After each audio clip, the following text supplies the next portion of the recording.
Who is Scott Bessent waving his finger at? Of course, Dana Bash, CNN's biggest Karen. Why does she look miserable all the time? But despite the continual trap questions and pretty condescending statements she makes towards Scott Bessent, he's not having it. The finger wave was in full effect. It's itsSeanDaniel here, and get ready because she starts out slinging at Scott, but he dealt with her pretty easily because she forgot to look something very important up online.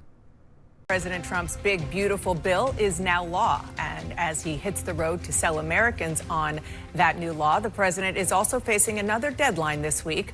More than 100 countries have only 3 more days to meet the deadline he's set to make tariff deals. Here with me now to talk about all of that is Treasury Secretary Scott Bessent.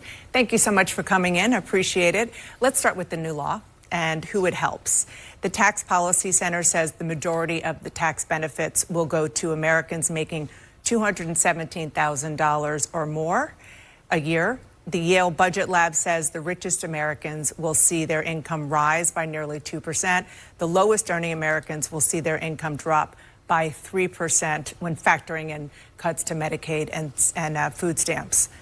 You argue that the benefits will really be aimed at the middle class. How does that square? Dana, first, let's have a look at the Yale Budget Lab, because I was looking at their findings, and this week I actually went on their website. They're all ex-Biden officials, so I think we can discount everything they say. I'd encourage all your viewers to look at the composition of both the board and the staff, and it's just not right that what we have here is a middle class and working class bill that we are going to see wages accelerate, and we are going to see, just as we saw with President Trump's first tax bill, we are making permanent these tax cuts. And what happened in 2017, 2018 was the highest wage earners went from paying 37% of all taxes to 45%. So that's going to be permanent now. So permanently, the highest 10% will pay a higher percent of the taxes. I should say that, taking the Yale Budget Lab aside, there are Republican senators who are worried about affordability and who this all is going to affect. Look, I think affordability, safety, and growth are the 3 things this bill is going to generate. Come on, Dana. All Biden officials? She didn't see that one coming? It's about to get worse. One of the tax cuts that are in here are for, and the president talks about them a lot, are on tips and overtime. Mm-hmm. Those are temporary. Why not make those permanent? They're only 2025 to 2028. This is a big part of President Trump's agenda. So, we have what I call parallel prosperity here, that Wall Street has done great. Now it's time for working Americans to do great. And this is President Trump's agenda, so we've got it in for the duration of his term. And we will see if the next administration wants to do that. And just talking about the affordability, how is making cuts on Medicaid programs? Well, how does that, and how it affects the people who are at the lowest ranking when it comes to income, how does that help with the affordability crisis in America? Well, first of all, that affordability and saving Medicaid, let's separate those. And only in DC is a 20% hike over 10 years, a cut. So Medicaid funding will go up 20% over the next 10 years. The people who Medicaid were designed for, the pregnant women, the disabled, and families with children under 14 will be refocused. The able-bodied Americans are not vulnerable Americans. So a work requirement or a community service requirement, that's very popular with the public, and many state programs have that now.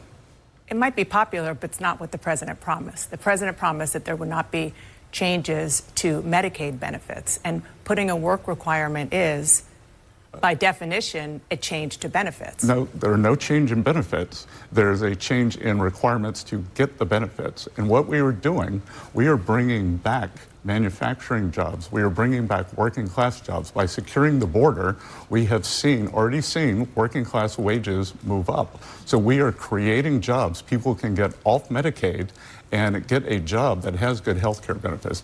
In theory, that works, but I'm sure you've seen and heard a lot of the concern, including and especially from Republicans who are the most vocal in Congress, about the fact that those work requirements are going to be very cumbersome to actually prove, and it will inevitably force the people who need that Medicaid coverage off the rolls. Well, first of all, the Republicans are not the most vocal on this. It is a group of Democrats who unfortunately seem to think that poor people are stupid. I don't think poor people are stupid. I think they have agency, and I think to have them register twice a year for these benefits, that it is not a burden. But these people who want to infantilize the poor and those who need these Medicaid benefits are alarmist. Yeah, but boom! So if you follow that logic, not only do the Democrats think that poor people are stupid, but so does Dana Bash and CNN. And if she's so irritated that we are cutting the ability for able-bodied Americans to get Medicaid who just want to sit at home and do nothing, doesn't that mean that she's actually against reduced spending? Because she sounds like she just wants us to continue to give Medicaid and money to all these people that could go to work but don't want to. So therefore, we keep spending more and more taxpayer money on people who don't even need that benefit of Medicaid. They just choose to not be able to go to work. So she likes spending more than Scott, who she's trying to interrogate.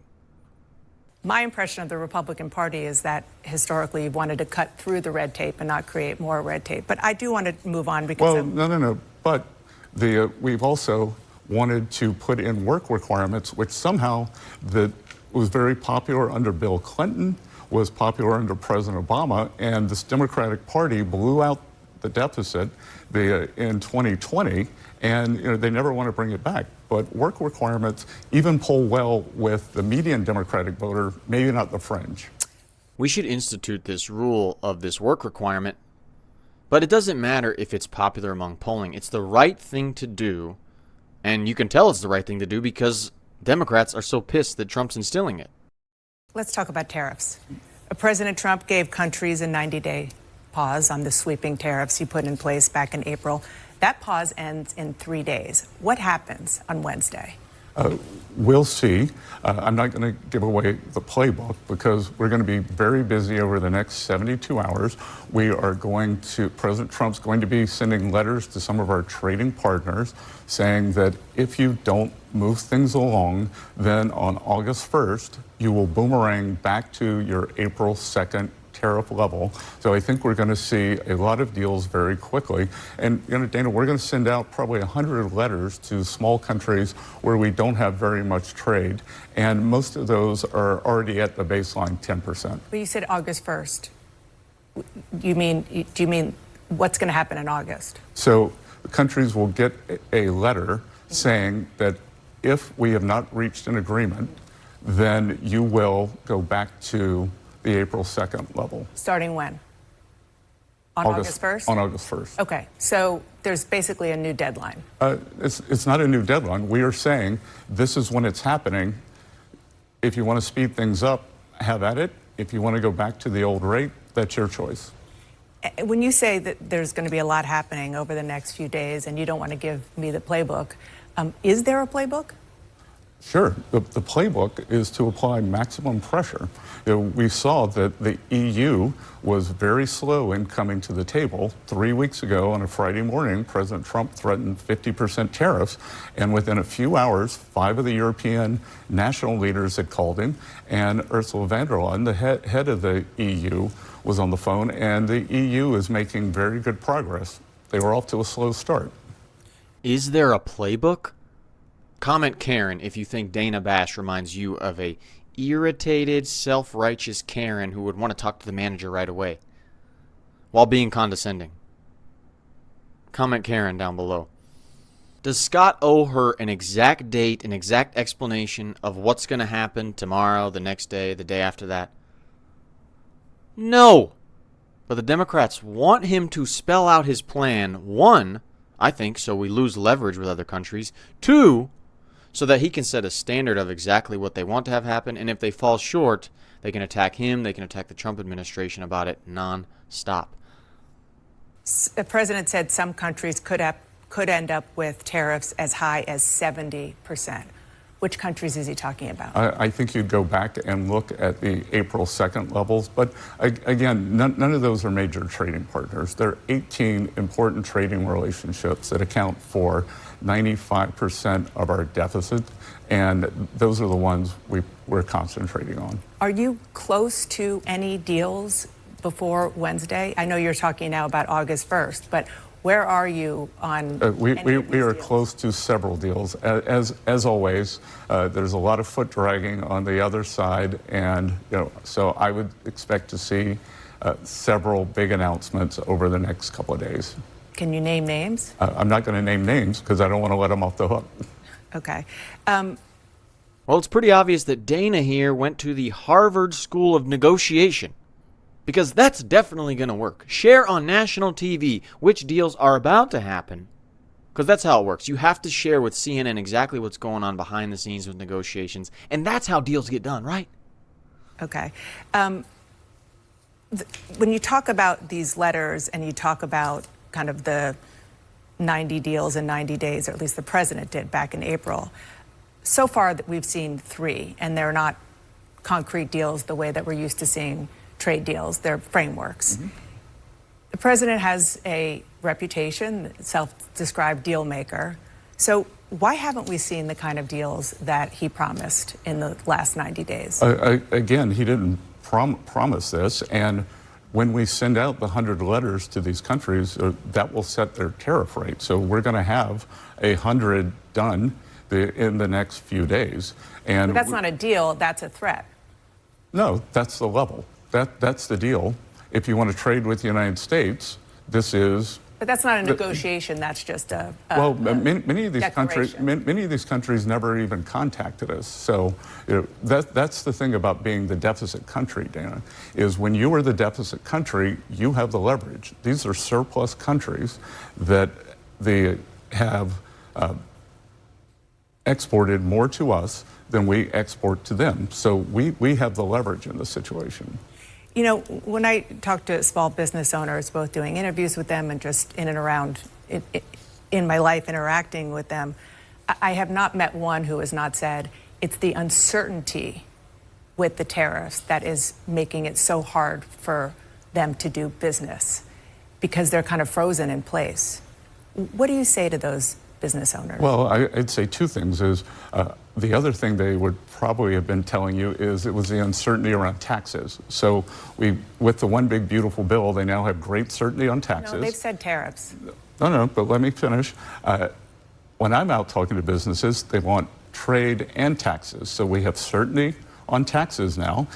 All businesses know that they'll be getting 100% expensing for new plant and equipment.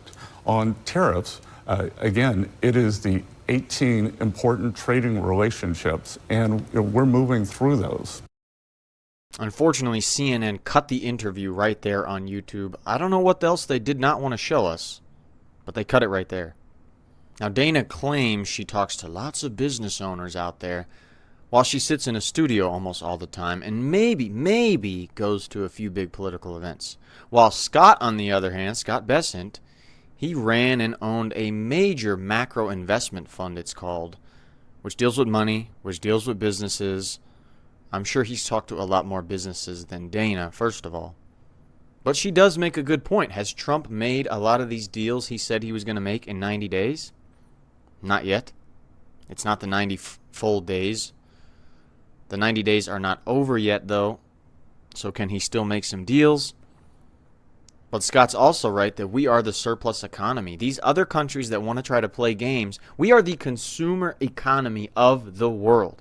Everybody wants to sell in the U.S. We have such buying power. It's absolutely insane. So like he's saying, if we're going to set a rate with some of these letters we're going to send out to these countries that have not responded, we can set a rate because those countries, they need to sell to the U.S. If you ever travel and you try to even buy electronics, really a lot of things outside the US, especially electronics, they're sold so much higher cost elsewhere. Now, clothes and stuff, if you go to Asia, you can get some real cheap clothes, trust me, because everything's made there. But so many big products are sold in the US at a greater price than in other parts of the world because we have the consumer economy. We consume like crazy in the US. It's Sean Daniel here, and if you want to watch another Trump administration economist, whiz guy, numbers guy destroy another liberal reporter, liberal host, check out this video right here. He stays so calm, but he's smiling the entire way through. It's so cool. All right, I'll see you guys in the next one.